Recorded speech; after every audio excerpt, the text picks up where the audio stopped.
वैभव लक्ष्मी व्रत कथा। एक बड़ा शहर था। इस शहर में लाखों लोग रहते थे। पहले के ज़माने के लोग साथ साथ रहते थे और एक दूसरे के काम आते थे। पर नए ज़माने के लोगों का स्वरूप ही अलग सा था। सब अपने अपने काम में रत रहते हैं। किसी को किसी की परवाह नहीं। सब अपने अपने काम में रत रहते हैं। घर के सदस्यों का भी एक दूसरे की परवाह नहीं होती। भजन कीर्तन भक्ति भाव दया माया परोपकार जैसे संस्कार कम हो गए हैं। शहर में बुराइयां बढ़ गई हैं। शराब जुआ रेश व्यभिचार चोरी डकैती वगैरह बहुत से गुनाह शहर में होते थे। कहावत है कि हजारों निराशा में एक अमर आशा छुपी हुई होती है। इसी तरह इतनी सारी बुराइयों के बावजूद शहर में कुछ अच्छे लोग भी रहते थे। ऐसे अच्छे लोगों में शीला और उसके पति की गृहस्थी मानी जाती थी। शीला धार्मिक प्रकृति की और संतोषी थी। उसका पति भी विवेकी और सुशील था। शीला और उसका पति ईमानदारी से जीते थे। वे किसी की बुराई नहीं करते थे और प्रभु भजन में अच्छी तरह से समय व्यतीत कर रहे थे। उनकी गृहस्थी आदर्श गृहस्थी थी और शहर के कुछ लोग उनकी गृहस्थी की सराहना करते थे। शीला की गृहस्थी इसी तरह खुशी खुशी चल रही थी। पर कहा जाता है ना कि कर्म की गति अकल है। विधाता के लिखे लेख को कोई नहीं सकता। इंसान का नसीब पल में राजा को रंग और रंग को राजा बना देता है। शीला के पति के अगले जन्म के कर्म भोगने बाकी रह गए होंगे कि वह बुरे लोगों से दोस्ती कर बैठा। वह जल्द से जल्द करोड़पति होने के ख्वाब देखने लगा। इसलिए वह गलत रास्ते पर चढ़ गया और करोड़पति की बजाय रोडपति बन गया। यानी रास्ते पर भटकते भिखारी जैसी उसकी हालत हो गई थी। शहर में शराब जुआ रेस चरस गांजा वगैरह वादियाँ फैली हुई थी। उसमें शीला का पति भी फंस गया। दोस्तों के साथ उसे भी शराब की आदत हो गई। जल्द से जल्द पैसे वाले बनने की लालच में दोस्तों के साथ रेस जुआ भी खेलने लगा। इस तरह बचाई हुई धनराशि पत्नी के गहने सब कुछ रेस जुए में गंवा दिए थे। इसी तरह एक वक्त ऐसा भी था कि वह सुशील पत्नी शीला के साथ मज़े से रहता था और प्रभु भजन में सुख शांति से वक्त व्यतीत करता था। उसकी वजह घर में दरिद्रता और भुखमरी फैल गई। सुख से खाने की वजह 2 वक्त भोजन के लाले पड़ गए और शीला को पति की गालियां खाने का वक्त आया था। शीला सुशील और संस्कारी स्त्री थी। उसको पति के बर्ताव से बहुत दुख हुआ, किंतु वह भगवान पर भरोसा करके बड़ा दिल रखकर दुख सहने लगी। कहा जाता है कि सुख के पीछे दुख और दुख के पीछे सुख आता ही है, इसलिए दुख के बाद सुख आएगा ही। ऐसी श्रद्धा के साथ शीला प्रभु भक्ति में लीन रहने लगी। इस तरह शीला असहाय दुख सहते सहते प्रभु भक्ति में वक्त बिताने लगी। अचानक एक दिन दोपहर को उसके द्वार पर कहीं किसी ने दस्तक दी। शीला सोच में पड़ गई कि मुझ जैसी गरीब के घर इस वक्त कौन आया होगा। फिर भी द्वार पर आए हुए अतिथि का आदर करना चाहिए। ऐसे आर्य धर्म के संस्कार वाली शीला ने खड़े होकर द्वार खोला। देखा तो सामने एक माँझी खड़ी थी। वे बड़ी उम्र की लगती थीं, किंतु उनके चेहरे पर अलौकिक तेज निखर रहा था। उनकी आंखों में से मानो अमृत बह रहा था। उनका भव्य चेहरा करुणा और प्यार से छलक रहा था। उनको देखते ही शीला के मन में अपार शांति छा गई। वैसे शीला इन माँझी को पहचानती ना थी, फिर भी उनको देखकर शीला के रोम रोम में आनंद छा गया। शीला माँझी को आदर के साथ घर में ले आई।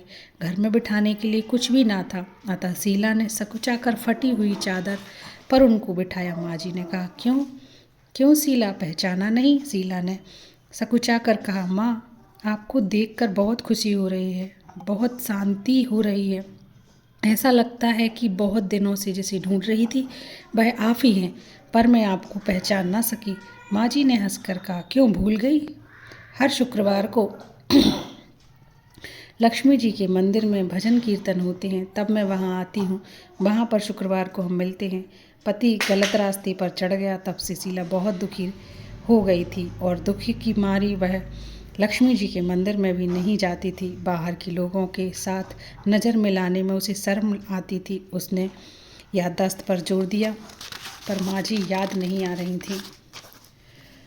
तभी माँ जी ने कहा, तू लक्ष्मी जी के मंदिर में कितने मधुर भजन गाती थी, अभी अभी तू दिखाई नहीं दी थी, इसलिए मुझे हुआ कि तू क्यों नहीं आती, कहीं बीमार तो नहीं हो गई है ना। ऐसा सोचकर मैं तुझे मिलने चली आई हूँ। माँ जी के अति प्रेम भरे शब्दों से सुनकर शीला का हृदय पिघल गया और उसकी आंखों से आंसू आ गए। माँ जी के सामने बिलख बिलख कर रोने लगी। यह देखकर माँ जी शीला के नज़दीक सरके और उसकी सिसकती पीठ पर प्यार भरा हाथ फेर कर सांत्वना देने लगी। माँ जी ने कहा, बेटी, सुख और दुख धूप और छाँव की तरह होते हैं। सुख के पीछे दुख और दुख के पीछे सुख आता ही है। धैर्य रख बेटी, और तुझे क्या परेशानी है, दुख की बात तू मुझे बता, तेरा मन भी हल्का हो जाएगा और तेरे दुख का कोई उपाय भी मिल जाएगा। माँ जी की बात सुनकर शीला के मन को शांति मिली। उसने माँ जी को कहा, माँ, मेरी गृहस्थी में भरपूर सुख और खुशियाँ थी। मेरे पति भी सुशील थे। भगवान की कृपा से पैसे की भी कोई बात ना थी। हमें संतोष था। हम शांति से गृहस्थी चला रहे थे, ईश्वर भक्ति में अपना वक्त व्यतीत कर रहे थे। यकायक हमारा भाग्य हमसे रूठ गया। मेरे पति को बुरी दोस्ती हो गई। बुरी दोस्ती की वजह से वे शराब, जुआ, रीस, गांजा वगैरह शराब आदतों के शिकार हो गए और उन्होंने सब कुछ गंवा दिया और हम रास्ते के भिखारी जैसे बन गए। यह सुनकर माँ जी ने कहा, सुख के पीछे दुख और दुख के पीछे सुख आता ही रहता है। ऐसा भी कहा जाता है कि कर्म की गति न्यारी होती है। हर इंसान को अपने कर्म भुगतने ही पड़ते हैं, इसलिए तू चिंता मत कर। अब तू कर्म भुगत चुकी है और तुम्हारे सुख के दिन अवश्य आएंगे। तू तो माँ लक्ष्मी जी की भक्त है। माँ लक्ष्मी जी तो प्रेम और करुणा की अवतार हैं। वे अपने भक्तों को हमेशा ममता रखती हैं, इसलिए तू धैर्य रख कि माँ लक्ष्मी जी का व्रत कर, इससे सब कुछ ठीक हो जाएगा। माँ लक्ष्मी जी का व्रत करने की बात सुनकर शीला के चेहरे पर चमक आ गई। उसने पूछा, माँ लक्ष्मी जी का व्रत कैसे किया जाता है, वह मुझे समझाइए, मैं यह व्रत अवश्य करूँगी। माँ जी ने कहा, बेटी, माँ लक्ष्मी जी का व्रत बहुत सरल है। इसे वरद लक्ष्मी व्रत या वैभव लक्ष्मी व्रत भी कहा जाता है। यह व्रत करने वालों की सब मनोकामनाएं पूर्ण हो जाती हैं। यह सुख संपत्ति और यश प्राप्त करता है। ऐसा कहकर माँ जी वैभव लक्ष्मी व्रत की विधि कहने लगी। बेटी, वैभव लक्ष्मी व्रत वैसे तो सीधा साधा व्रत है, किंतु कई लोग यह व्रत गलत तरीके से करते हैं, अतः उसका फल नहीं मिलता। कई लोग कहते हैं कि सोने की गहने को हल्दी कुमकुम से पूजा करो, बस व्रत हो गया, पर ऐसा नहीं होता। कोई भी व्रत शास्त्रीय विधि पूर्वक करना चाहिए, तभी इसका फल मिलता है। सिर्फ सोने के गहने की पूजा करने से फल मिल जाता तो सभी आज लखपति बन गए होते। सच्ची बात यह है कि सोने के गहनों का विधि विधान पूजन करना चाहिए। व्रत की उद्यापन विधि भी शास्त्रीय विधि मुताबिक करनी चाहिए, तभी यह वैभव लक्ष्मी व्रत फल देता है।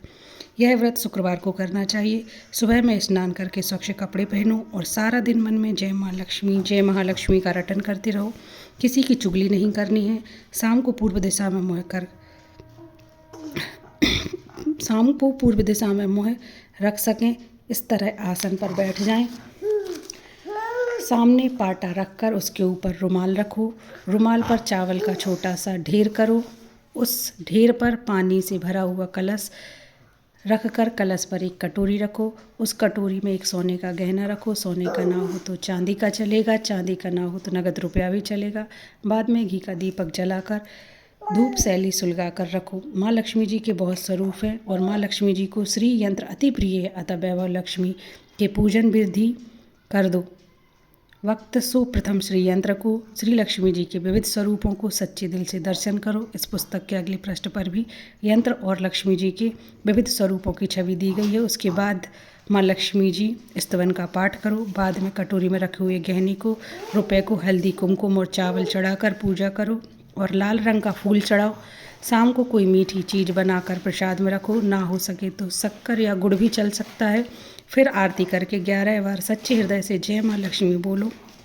बाद में 11 या 21 शुक्रवार यह व्रत करने का दृढ़ संकल्प माँ के सामने करो और आपकी जो मनोकामना हो उसे पूरी करने को माँ लक्ष्मी जी के सामने विनती करो। फिर माँ का प्रसाद बांट दो और थोड़ा प्रसाद अपने लिए भी रखो। अगर आप में शक्ति हो तो सारा दिन उपवास रखो और सिर्फ प्रसाद खाकर ही शुक्रवार करो। ना शक्ति हो तो एक बार और शाम को प्रसाद ग्रहण करते समय खाना खा लो। अगर थोड़ी भी शक्ति ना हो तो आप 2 बार भी भोजन कर सकते हो। बाद में कटोरी में रखा गहना या रुपया ले लो। कलश का पानी तुलसी की क्यारी में डाल दो और चावल पक्षियों को डाल दो। इसी तरह शास्त्रीय विधि अनुसार व्रत करने से उसका फल अवश्य मिलता है। इस व्रत के प्रभाव से सब प्रकार की विपत्ति दूर हो कर आदमी माला माल हो जाता है। जिसे संतान ना हो उसे संतान प्राप्ति होती है। सौभाग्यवती स्त्री का सौभाग्य अखंड रहता है। कुंवारी लड़की को मनभावन पति मिलता है। शीला यह सुनकर आनंदित हो गई। फिर पूछा, माँ आपने वैभव लक्ष्मी व्रत की जो शास्त्रीय विधि बताई है वैसे मैं अवश्य करूँगी, किंतु इसकी उद्यापन विधि भी किस तरह करनी चाहिए यह भी कृपा करके सुनाइए। माँ जी ने कहा, 11 या 21 जो मन्नत मानी हो उसे शुक्रवार या वैभव लक्ष्मी व्रत पूरी श्रद्धा और भावना से करना चाहिए। व्रत के आखिरी शुक्रवार को जो शास्त्रीय विधि अनुसार उद्यापन विधि करनी चाहिए वह मैं तुझे बताती हूँ। आखिरी शुक्रवार को खीर या नैवेद्य रखो। पूजन विधि के हर शुक्रवार को करते हैं वैसे ही करनी है। पूजन विधि के बाद श्रीफल फोड़ो और कम से कम 7 कुंवारी या सौभाग्यवती स्त्रियों को कुमकुम का तिलक करके साहित्य संगम की वैभव लक्ष्मी व्रत की एक एक पुस्तक उपहार में देनी चाहिए और सबको खीर का प्रसाद देना चाहिए। फिर धन लक्ष्मी स्वरूप वैभव लक्ष्मी स्वरूप माँ लक्ष्मी जी की छवि को प्रणाम करें। माँ लक्ष्मी जी का यह स्वरूप वैभव देने वाला है। प्रणाम करके मन ही मन में भावुकता से माँ की प्रार्थना करते वक्त कहें, हे माँ धन लक्ष्मी, हे वैभव लक्ष्मी, मैंने सच्चे हृदय से आपका वैभव लक्ष्मी व्रत पूर्ण किया है। तो हे माँ लक्ष्मी, जो मनोकामना है वह बोलो, मनोकामना पूर्ण करो, हमारा सबका कल्याण करो। जैसे संतान ना हो उसे संतान देना, सौभाग्यशाली स्त्री का सौभाग्य अखंड रखना, कुंवारी लड़की को मनभावन पति देना, आपका है चमत्कारी वैभव लक्ष्मी व्रत जो करे उसकी सब विपत्ति दूर करना, सबको सुखी करना। हे माँ आपकी महिमा अपरंपार है। इस तरह माँ की प्रार्थना करके माँ लक्ष्मी जी का धन लक्ष्मी स्वरूप को भाव से वंदन करो। माँ जी के पास से वैभव लक्ष्मी की शास्त्रीय विधि सुनकर शीला भाव विभोर हो उठी। उसे लगा कि मानो सुख का रास्ता मिल गया है। उसने आंखें बंद करके मन ही मन में उसी क्षण संकल्प लिया कि हे वैभव लक्ष्मी मैं भी माँ जी के कहे मुताबिक श्रद्धा से शास्त्रीय विधि अनुसार वैभव लक्ष्मी व्रत 21 शुक्रवार तक करती रहूँगी और व्रत की शास्त्रीय विधि अनुसार उद्यापन विधि भी करूँगी। शीला ने संकल्प करके आंखें खोली तो सामने कोई न था। वह विस्मित हो गई और माँ जी कहाँ चली गई। यह माँ जी दूसरी कोई न थी, साक्षात श्री लक्ष्मी जी ही थी। शीला लक्ष्मी जी की भक्त थी, इसलिए अपने भक्त को रास्ता दिखाने के लिए माँ लक्ष्मी देवी माँ जी का स्वरूप धारण करके शीला के पास आई थी। दूसरे दिन शुक्रवार था। सवेरे स्नान करके स्वच्छ कपड़े पहनकर शीला मन ही मन में श्रद्धा से और पूरे भाव से जय महालक्ष्मी मन में रटन करने लगी। सारा दिन किसी की चुगली नहीं की। शाम हुई तब हाथ पांव मुँह धोकर शीला पूर्व दिशा में मुँह करके बैठी। घर में पहले सोने के बहुत से गहने थे, पर पतिदेव ने गलत रास्ते पर चढ़कर सब गहने गिरवी रख दिए थे, पर नाक की चुन्नी बच गई थी। नाक की चुन्नी निकालकर उसे धोकर शीला ने कटोरी में रख दी। सामने पाटे पर रूमाल बिछा कर रखा। मुट्ठी भर चावल का ढेर किया। उस पर तावे का कलश पानी भर कर रखा। उसके ऊपर चुन्नी वाली कटोरी रखी। फिर माँ जी ने कही थी वह शास्त्रीय विधि अनुसार वंदन स्तवन पूजन वगैरह किया और घर में थोड़ी शक्कर थी वह प्रसाद में रखकर वैभव लक्ष्मी व्रत किया। यह प्रसाद पहले पति को खिलाया। प्रसाद खाते ही पति के स्वभाव में फर्क पड़ा। वह उस दिन उसने शीला को मारा नहीं, सताया नहीं। शीला को बहुत आनंद हुआ। उसके मन में वैभव लक्ष्मी व्रत के लिए श्रद्धा बढ़ गई। शीला ने पूर्ण श्रद्धा भाव से 21 शुक्रवार तक वैभव लक्ष्मी व्रत किया। 21वें शुक्रवार को माँ जी के कहे मुताबिक उद्यापन विधि करके 7 स्त्रियों को वैभव लक्ष्मी व्रत की 7 पुस्तकें उपहार में दी। फिर माता जी के धन स्वरूप महालक्ष्मी स्वरूप को छवि को वंदन करके भाव से मन ही मन में प्रार्थना करने लगी। हे माँ धन लक्ष्मी, मैंने आपकी वैभव लक्ष्मी व्रत करने की मन्नत मांगी थी, वह व्रत आज पूर्ण किया है। हे माँ मेरी हर विपत्ति दूर करो, हमारा सबका कल्याण करो। जिसे संतान ना हो उसे संतान देना, सौभाग्यवती स्त्री का सौभाग्य अखंड रखना, कुंवारी लड़की को मनभावन पति देना, आपका है चमत्कारी वैभव लक्ष्मी व्रत करे उसकी सब विपत्ति दूर करना, सबको सुखी करना। हे माँ आपकी महिमा अपरंपार है। ऐसा बोलकर लक्ष्मी जी के धन लक्ष्मी स्वरूप की छवि को प्रणाम किया। इस तरह शास्त्रीय विधि अनुपूर्वक शीला ने श्रद्धा से व्रत किया और तुरंत ही उसे फल मिला। उसका पति गलत रास्ते पर चला गया था, वह अच्छा आदमी हो गया और कड़ी मेहनत करके व्यवसाय करने लगा। माँ लक्ष्मी जी के वैभव, लक्ष्मी व्रत के प्रभाव से उसको ज़्यादा मुनाफा होने लगा। उसने तुरंत शीला के गिरवी रखे गहने छुड़ा दिए। घर में धन की बाढ़ सी आ गई। घर में पहले जैसी सुख शांति छा गई। वैभव लक्ष्मी व्रत का प्रभाव देखकर मोहल्ले की दूसरी स्त्रियां भी शास्त्रीय विधि पूर्वक वैभव लक्ष्मी व्रत करने लगी। हे माँ धन लक्ष्मी, हे महालक्ष्मी, आप जैसे शीला पर प्रसन्न हुई, उसी तरह आपका व्रत करने वाली सबको प्रसन्न रखना, सबको सुख शांति देना। जय धन लक्ष्मी, जय वैभव लक्ष्मी नमः। ओम महालक्ष्मी नमः।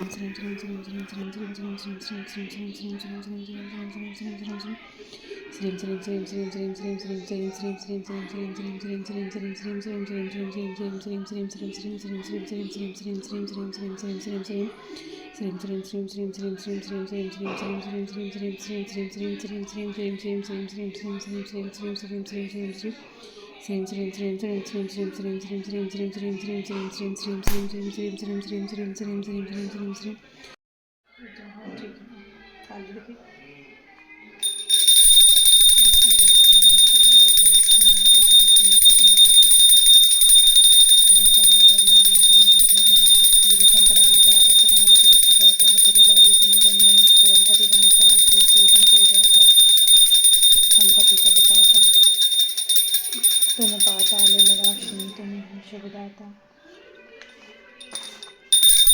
कर्म प्रभाव प्रकाश में विभाव में विद्युत पाता विश्व धर्म धर्म सब गुण आता सब संभव हो जाता मन नहीं जाता जय लक्ष्मी माता तुम्हारे निरक्षण वस्त्र न कोई पाता खान पान कार्य हर सब तुमसे आता रास गुण मंदिर सुंदर शिव लगी जाता रत्न चतुर्दश तुम्हारे कोई नहीं पाता जय लक्ष्मी माता महालक्ष्मी की प्यारी की जैसे निरालस है सदाना मेरा आनंद समाता पाप दर्शाता जय लक्ष्मी माता जय लक्ष्मी माता जय लक्ष्मी।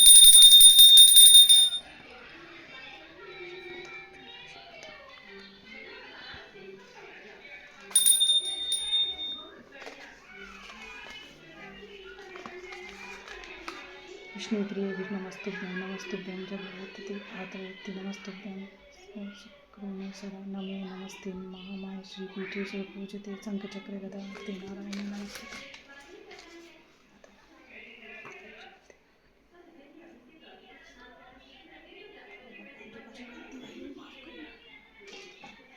बंद कर दूँ?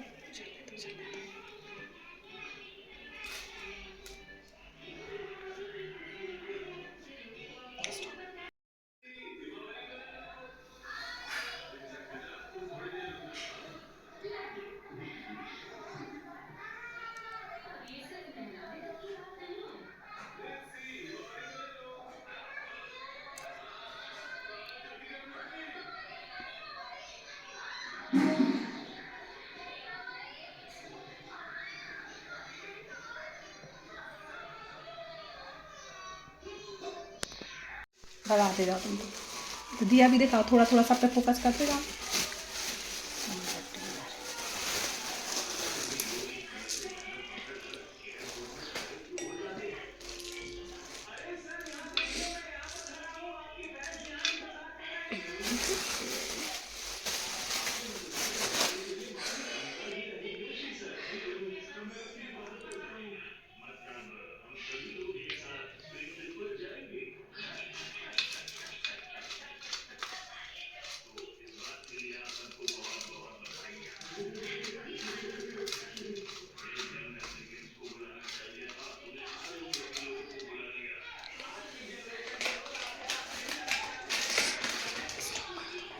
कर दिया चाहिए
लक्ष्मी व्रत कथा।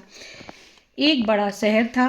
इस शहर में लाखों लोग रहते थे। पहले के ज़माने के लोग साथ साथ रहते थे और एक दूसरे के काम आते थे, पर नए ज़माने के लोगों का स्वरूप ही अलग है। सब अपने अपने घर के काम में रत रहते हैं। किसी को किसी की परवाह नहीं। घर के सदस्यों को भी एक दूसरे की परवाह नहीं होती। भजन, कीर्तन, भक्ति भाव, दया, माया, परोपकार जैसे संस्कार कम हो गए हैं। शहर में बुराई बढ़ गई थी। शराब, जुआ, रेस, व्यभिचार, चोर, डकैती वगैरह बहुत से गुनाह शहर में होते थे। कहावत है कि हजारों निराशा में एक अमर आशा छिपी हुई है। इसी तरह इतनी सारी बुराइयों के बावजूद शहर में कुछ अच्छे लोग भी रहते थे। ऐसे अच्छे लोगों में शीला और उसके पति की गृहस्थी मानी जाती थी। शीला धार्मिक प्रकृति की और संतोषी थी। उसका पति भी विवेकी और सुशील था। शीला और उसका पति ईमानदारी से जीते थे। वे किसी की बुराई नहीं करते थे और प्रभु भजन में अच्छी तरह समय व्यतीत कर रहे थे। उनकी गृहस्थी आदर्श गृहस्थी थी और शहर के लोग उनकी गृहस्थी की सराहना करते थे। शीला की गृहस्थी इसी तरह खुशी खुशी चल रही थी, पर कहा जाता है कि कर्म की गति अकल है। विधाता के लिखे लेख को कोई नहीं समझ सकता। इंसान का नसीब पल भर में राजा को रंक और रंक को राजा बना देता है। शीला के पति के अगले जन्म के कर्म भोगने बाकी रह गए होंगे कि वह बुरे लोगों से दोस्ती कर बैठा और जल्द से जल्द करोड़पति होने के ख्वाब देखने लगा। इसलिए वह गलत रास्ते पर चल गया और करोड़पति की वजह रोडपति बन गया, यानी रास्ते पर भटकते भिखारी जैसी उसकी हालत हो गई। शहर में शराब, जुआ, रेस, चरस, गांजा वगैरह बादियाँ फैली हुई थी। उसमें शीला का पति भी फंस गया। दोस्तों के साथ उसे भी खराब शराब की आदत हो गई।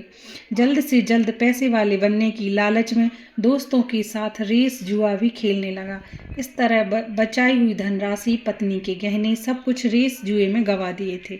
इसी तरह एक वक्त ऐसा भी था कि वह सुशील पत्नी शीला के साथ मजे से रहता था और प्रभु भजन के सुख शांति से वक्त व्यतीत कर रहा था। उसकी वजह घर में दरिद्रता और भुखमरी फैल गई।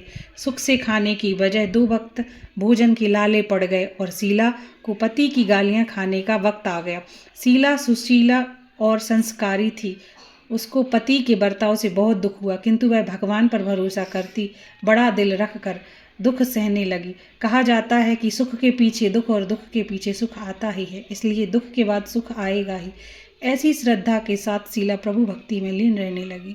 इस तरह शीला असहाय दुख सहते सहते प्रभु भक्ति में वक्त बिताने लगी। अचानक एक दिन दोपहर को उसके द्वार पर किसी ने दस्तक दी। शीला सोच में पड़ गई कि मुझे जैसे गरीब के घर इस वक्त कौन आया होगा, फिर द्वार पर आए हुए अतिथि का आदर करना चाहिए। ऐसे आर्य धर्म के संस्कार वाली शीला ने खड़े होकर द्वार खोला। देखा तो सामने एक माजी खड़ी थी। वे बड़ी उम्र की लग रही थी, किंतु उनके चेहरे पर अलौकिक तेज निखर रहा था। उनकी आंखों में मानो अमृत बह रहा था। उनका भव्य चेहरा करुणा और प्यार से छलक रहा था। उनको देखकर शीला के मन में अपार शांति छा गई। वैसे शीला इन माजी को पहचानती ना थी, फिर भी उनको देखकर शीला के रोम रोम में आनंद छा गया। शीला माजी को आदर के साथ घर में ले आई। घर में बिठाने के लिए कुछ भी नहीं था, अतः शीला ने सकुचाकर एक फटी हुई चादर पर उनको बिठाया। माजी ने कहा, क्यों पहचाना नहीं? शीला ने सकुचाकर कहा, माँ, आपको देखते हुए खुशी हो रही है, परंतु शांति भी हो रही है। ऐसा लगता है कि बहुत दिनों में जिसे ढूंढ रही थी वे आप ही हैं, पर मैं आपको पहचान नहीं सकी। हो गया, फिर से कर दिया। माजी ने हंसकर कहा, क्यों भूल गई? हर शुक्रवार को लक्ष्मी जी के मंदिर में भजन कीर्तन होती है। ने हंसकर कहा, क्यों भूल गई? हर शुक्रवार को लक्ष्मी जी के मंदिर में भजन कीर्तन होते हैं, तब मैं भी वहाँ आती हूँ। वहाँ हर शुक्रवार को हम मिलते हैं। पति गलत रास्ते पर चल गया, तब से शीला बहुत दुखी हो गई थी और दुख की मारी वह लक्ष्मी जी के मंदिर में भी नहीं जाती थी।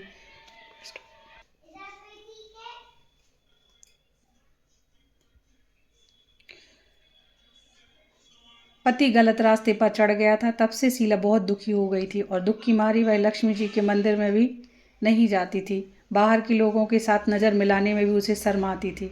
उसने याददाश्त पर जोर दिया, पर माँ जी याद नहीं आ रही थी। तभी माँ जी ने कहा, तू लक्ष्मी जी के मंदिर में कितने मधुर मधुर भजन गाती थी, अभी अभी तू दिखाई नहीं दे रही थी, इसलिए मुझे हुआ कि तू क्यों नहीं आई, कहीं बीमार तो नहीं हो गई। ठीक। वैभव लक्ष्मी व्रत कथा। एक बड़ा शहर था। इस शहर में लाखों लोग रहते थे। पहले के ज़माने के लोग साथ साथ रहते थे और एक दूसरे के काम आते थे, पर नए ज़माने के लोगों का स्वरूप ही अलग सा था। सब अपने अपने काम में रत रहते थे, किसी को किसी की परवाह नहीं। घर के सदस्यों का भी एक दूसरे की परवाह नहीं होती। भजन कीर्तन, भक्ति भाव, दया माया